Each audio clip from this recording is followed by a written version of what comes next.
সদ্য বিবাহিত এক দম্পতি।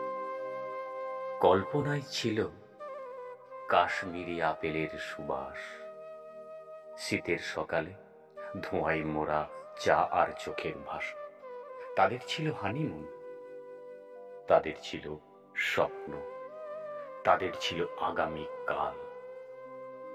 আজ একটি নিথর দেহের পাশে বসে আছেন একা।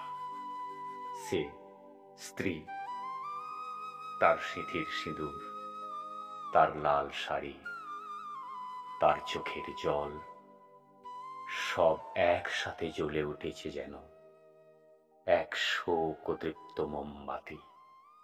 বাহিরে শীত, ভিতরে হিম। শান্তি চাই, চাই না ভালোবাসার ভ্রমণ ঘিরে আসুক লাশ হয়ে। চাই না প্রেমের শহরে তৈরি হোক কবরস্থান।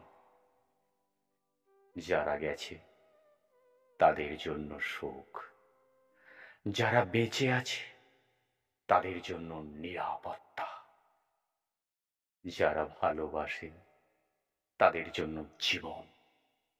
এই মৃত্যু প্রত্যাখ্যাত দেশ হতে পারে না।